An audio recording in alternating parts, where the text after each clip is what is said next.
जय हिंद जय भारत। आइए नेक्स्ट सेशन के बारे में देखते हैं। प्रोपेलर शाफ्ट और यूनिवर्सल जॉइंट सर्विसिंग, किस प्रकार से प्रोपेलर शाफ्ट और यूनिवर्सल जॉइंट की सर्विसिंग की जाती है उसके बारे में सीखेंगे। सबसे पहले मैं आपको वीडियो दिखाऊंगा जिसके अंदर आपको क्लियर हो जाएगा कि प्रोपेलर शाफ्ट क्या होती है, किस प्रकार काम करती है, इसके अंदर कौन कौन से स्लिप जॉइंट होते हैं, कौन सा यूनिवर्सल जॉइंट होता है और कहाँ यह अटैच होती है और किस प्रकार से काम करती है। आइए सीखते हैं अभी आगे।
वीडियो में आपको लगभग समझ आ ही गया होगा। अब देखते हैं इसके बारे में, प्रोपेलर शाफ्ट के बारे में। जब चार पहिया और रियर पहिया ड्राइव वाहनों में इंजन और धुरे एक दूसरे से अलग होते हैं। धुरा यहाँ पर रियर एक्सल को बताया जा रहा है और यह इंजन से पीछे होता है काफ़ी, तो दोनों में अंतर होता है। एक ऊंचाई पर होता है और एक नीचे, और दूरी भी काफ़ी होती है।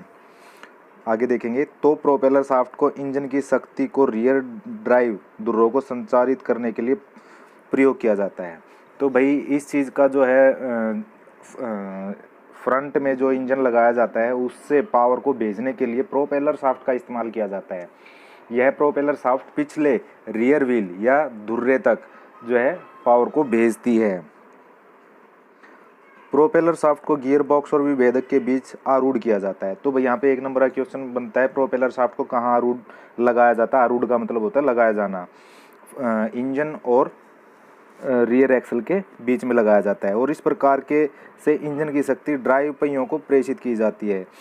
और जो यह पावर है इंजन की पावर को, इंजन की शक्ति ड्राइविंग पहियों, जो चलाने वाले पहिए होते हैं, इंजन की पावर को वहाँ तक भेजा जाता है। किसके द्वारा? प्रोपेलर शाफ्ट के।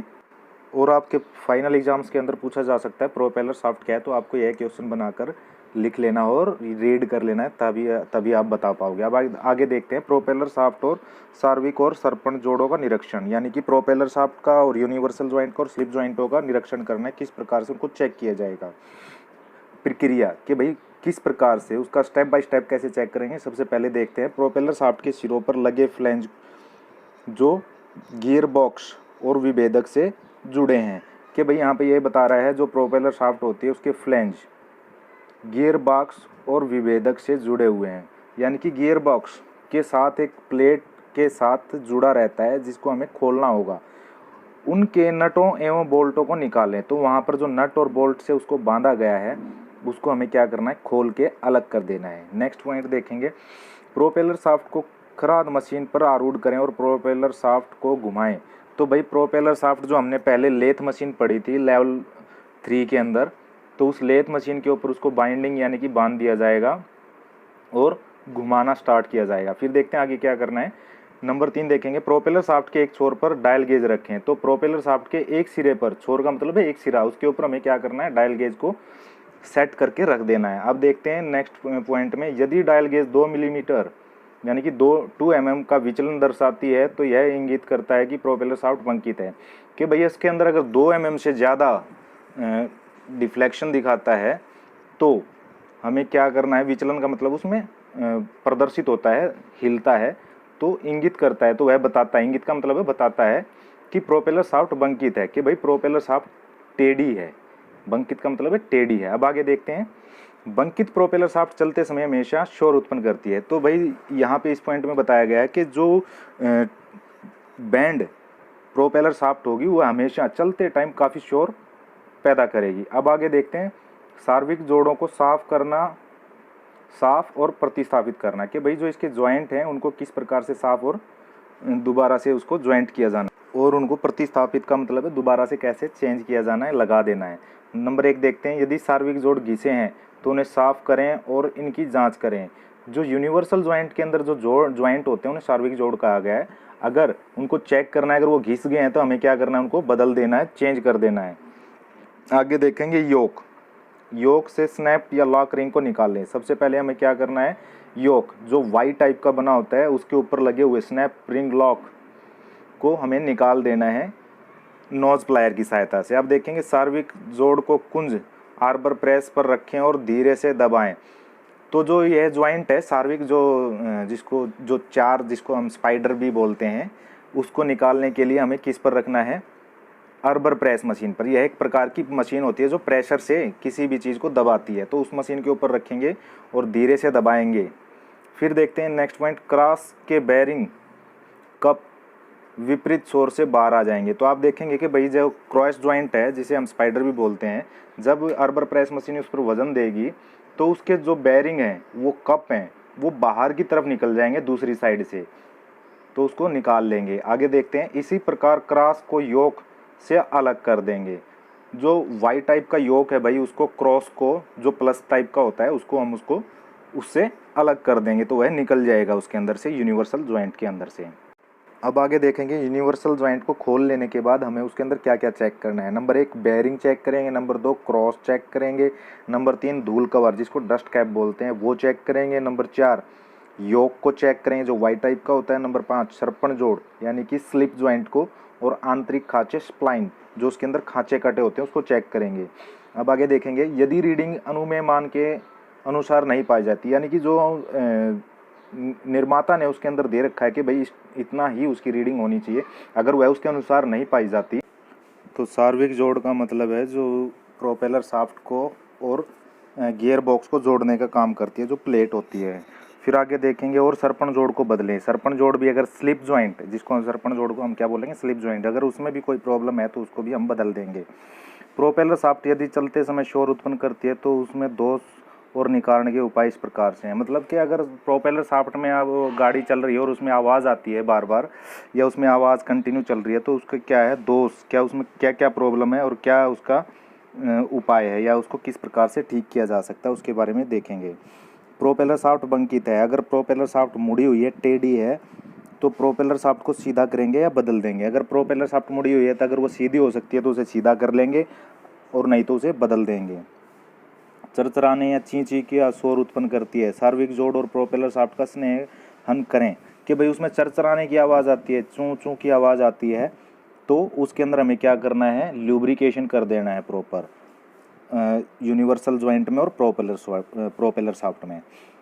योक के छिद्र बढ़े हुए हैं, योक वाई जो वाई प्रकार का यूनिवर्सल में जॉइंट योक होता है, अगर उसका जो छेद है अगर वो बड़ा हो गया है तो हम योक को बदल देंगे। सार्विक जोड़ के क्रॉस घिस गए हैं, यानी कि यूनिवर्सल जॉइंट के अंदर जो स्पाइडर होता है उसके जो क्रॉस है अगर वो घिस गए हैं तो उस सार्विक जोड़ को जो जॉइंट हैं उसको हम क्या करेंगे, बदल देंगे।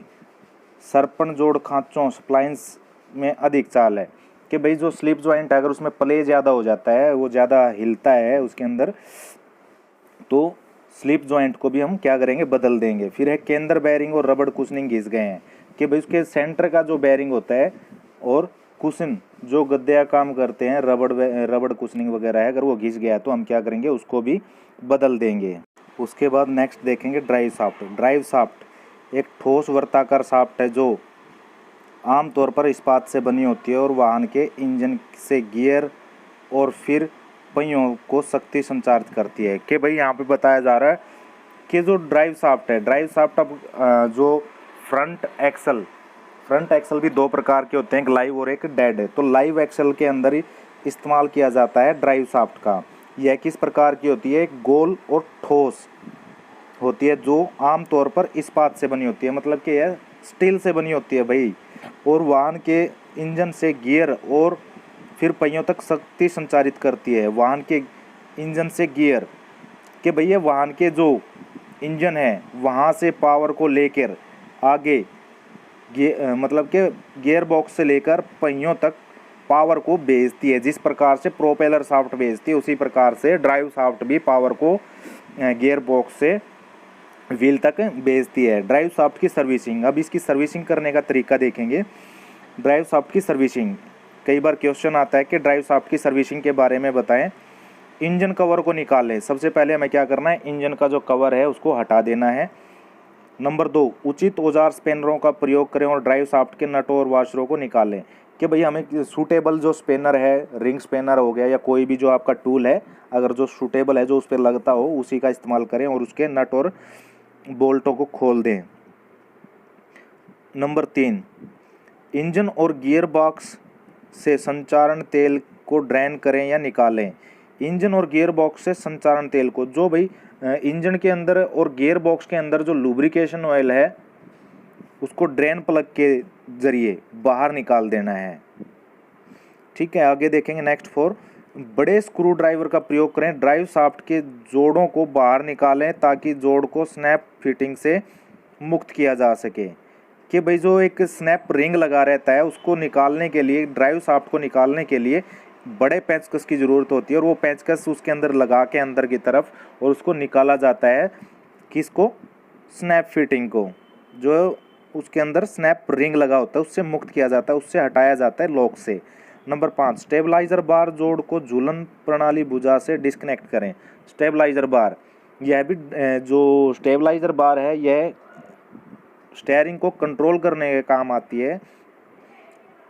रुकिए मैं आपको इसका चित्र दिखाता हूँ।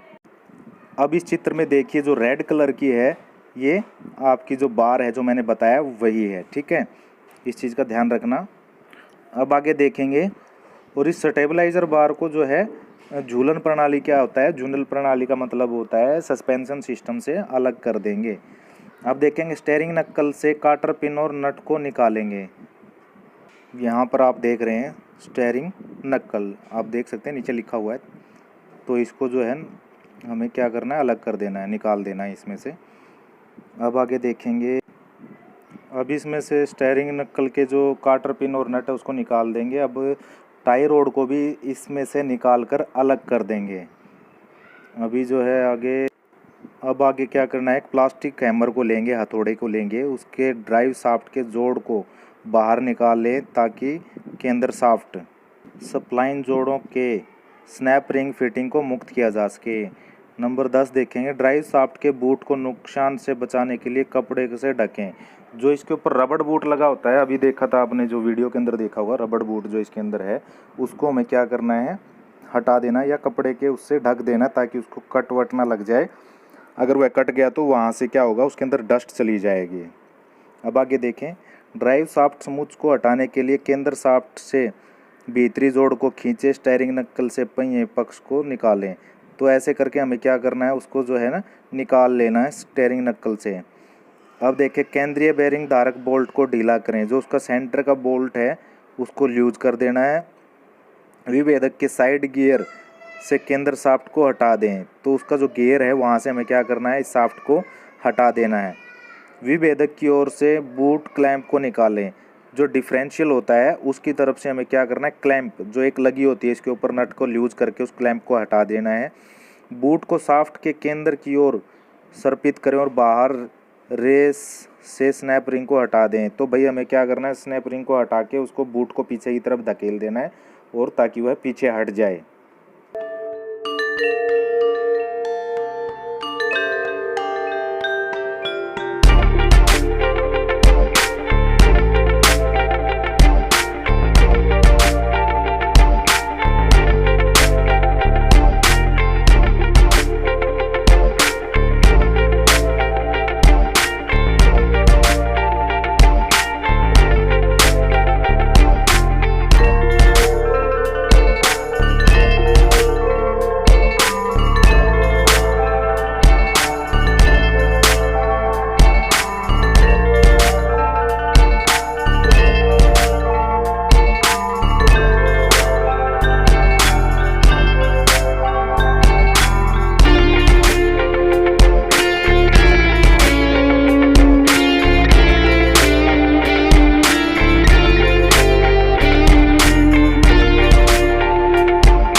So this is a video showing you how to remove a drive shaft in a Nissan Prima Star, same van as the Opel Vivaro and the Renault Traffic.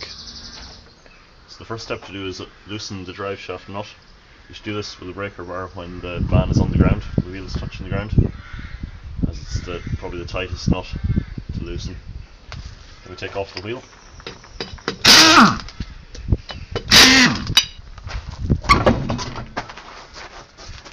You can use a 32mm socket to remove the drive shaft nut.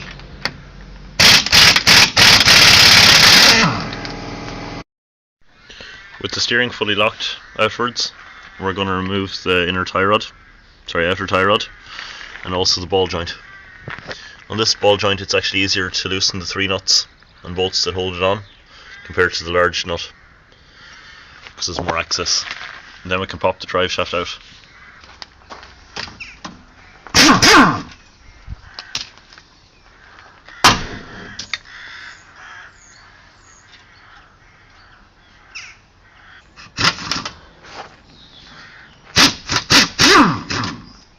When we have the 3 nuts out on the bottom of the ball joint, we can pull out on the whole assembly and give the drive shaft a good tap.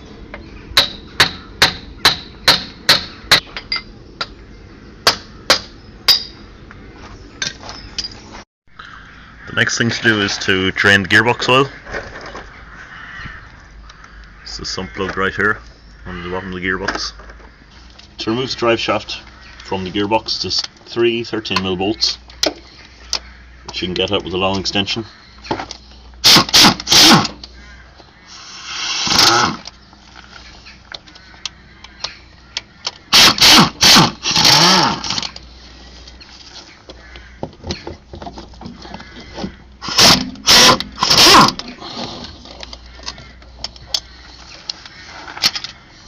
When we have the 3 bolts out, the drive shaft should just slide out.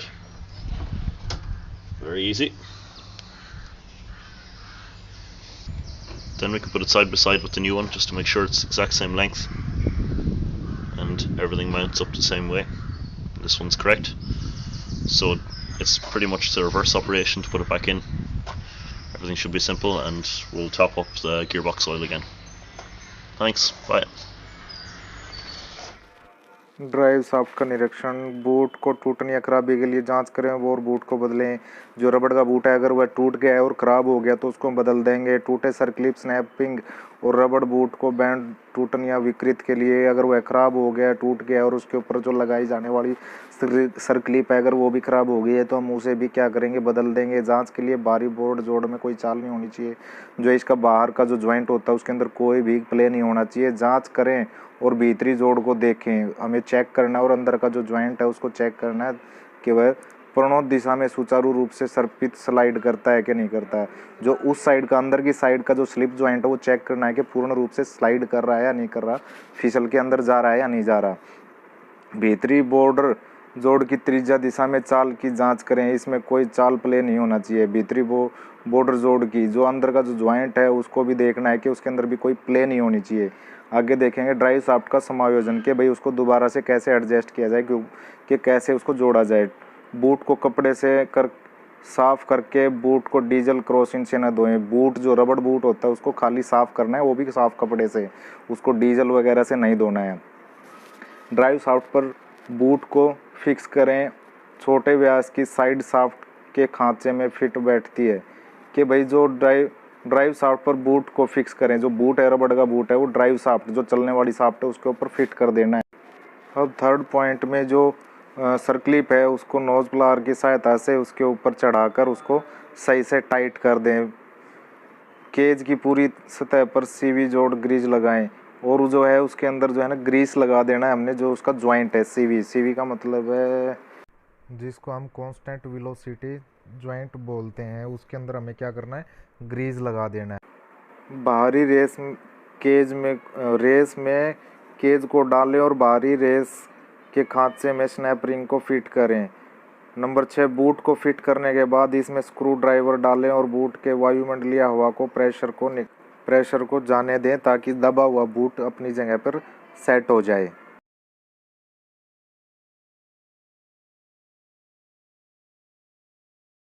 Hello friends, आप देख रहे हैं ऑटोमैक channel और आज इस video में discuss करने वाला हूं ड्राइव शाफ्ट के बारे में, फ्रंट व्हील ड्राइव शाफ्ट के बारे में। बेसिकली आपको पता है कि जो हमारा जो इंजन होता है वो फ्रंट में रहता है और फ्रंट में होने की वजह से उसका ट्रांसमिशन भी साथ में ही होता है, बट जो ड्राइव आती है वो रियर व्हील्स में नहीं जाती है। रियर व्हील ड्राइव में ड्राइव जो है रियर व्हील में जाती है, फ्रंट व्हील ड्राइव में ड्राइव जो है वो फ्रंट व्हील में जाती है। ये हमारा रियर व्हील ड्राइव है, इसका स्ट्रक्चर मैं दिखा देता हूँ आपको, जिससे प्रोपेलर शाफ्ट से होते हुए ड्राइव जो है रियर व्हील में जा रही है। बट इस केस में जो हमारा जैसे गाड़ी है आजकल पैसेंजर गाड़ी है, उसमें मैक्सिमम जो ड्राइव है वो फ्रंट व्हील है।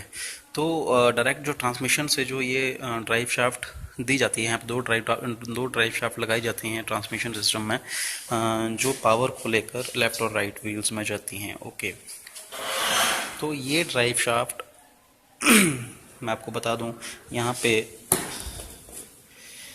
ये दो जॉइंट है, यहाँ पे इनको सीवी जॉइंट बोलते हैं। इसका कांस्टेंट वेलोसिटी, जिसका मतलब है सीवी जॉइंट का मतलब है कांस्टेंट वेलोसिटी, तो ये दोनों सीवी जॉइंट हम इनको बोल सकते हैं। इनके अंदर यहाँ पे बैरिंग्स जो हैं वो लगे होते हैं, स्पीड बैरिंग बोलते हैं इनको। Okay, sorry. ये वाला जो पोर्शन है ये हमारा ट्रांसमिशन सिस्टम के अंदर जो है वो अटैच रहता है, इसको इनवर्ट जॉइंट भी बोला जाता है। तो ये आप स्प्लाइंस देख रहे हैं अंदर, ये डायरेक्ट ट्रांसमिशन सिस्टम के अंदर जो है वो शाफ्ट के अंदर जो है वो ये फिट रहते हैं, जिसकी वजह से ये ट्रांसमिशन सिस्टम के साथ अटैच रहता है। और जो भी ट्रांसमिशन से ड्राइव इसको मिल रही है वो ड्राइव यहाँ से होते हुए यहाँ तक इस जॉइंट तक आती है। और यहाँ पे ये जो आउटवर्ड जॉइंट है ये हमारा स्टब एक्सल के साथ अटैच रहता है। और स्टब एक्सल के साथ में ही आपको पता है कि या तो डिस्क होगा या ड्रम होगा, तो डिस्क ड्रम के ऊपर इस तरह से फिर आपको जो है वो व्हील्स जो है वो लगाया जाता है। तो ये व्हील्स फिर यहाँ पे आके लगाया जाता है। अब बात करते हैं ये जो सीवी जॉइंट हैं इनके ऊपर यहाँ पे डस्ट कैप दिए जाते हैं, लेफ्ट साइड वाला और ये व्हील साइड वाला राइट साइड में। ओके, तो पहले मैं इसकी बात कर लूँ। ये जो डस्ट कैप है इसके अंदर जॉइंट जो हैं वो दे रखे हैं।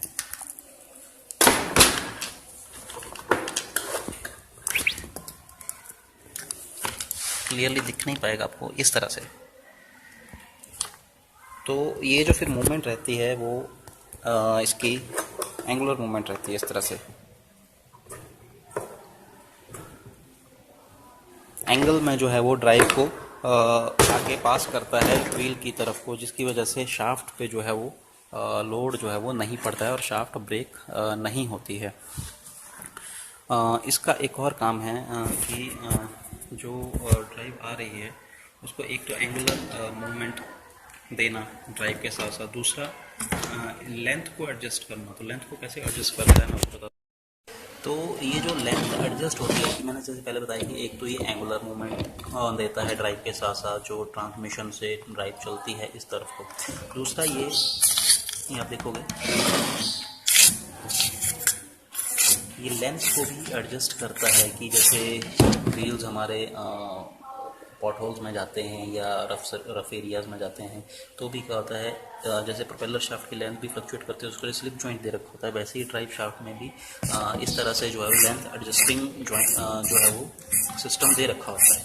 तो इसमें दो फंक्शन काम करती है, एक तो एंगुलर मूवमेंट ड्राइव और दूसरा लेंथ एडजस्टेबल ड्राइव। और इसके ऊपर अंदर ग्रीसिंग की जाती है, पूरा का पूरा इसको ग्रीस से फिल रखा जाता है, भरा जाता है। और इसके ऊपर फिर ये बूट कवर जो है वो लगा दिया जाता है ताकि डस्ट इसके अंदर ना जाए और ग्रीस के साथ ग्रीस के साथ जो डस्ट हुआ है वो मिक्स ना हो। उसके बाद फिर यहाँ पे जो है वो हम जो है वो इस तरह की जो रिंग है वो लगा देते हैं बड़े वाली, ताकि ये खुले ना।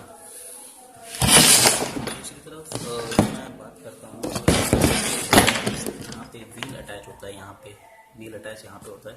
तो यहाँ पे भी इस तरफ पे भी इस पॉइंट पे भी जो है वो डस्ट कैप है, और यहाँ पे भी जो है वो ग्रीस जो है वो फिल की जाती है अंदर, ताकि वियर एंड टियर ना हो। तो आप देखोगे कि इसमें भी जो है वो व्हील को जब ड्राइव जा रही है, अगर व्हील घूम रहा है तो भी हॉट होल्स या रफ सरफेस होने की वजह से जो है वो एंगुलर मूवमेंट व्हील को मिलता है, जिसकी वजह से ड्राइव शाफ्ट ड्राइव के साथ साथ लेंथ भी एडजस्ट कर लेता है और एंगुलर मूवमेंट जो है वो भी अपने आप ऑटोमेटिकली एडजस्ट कर लेता है।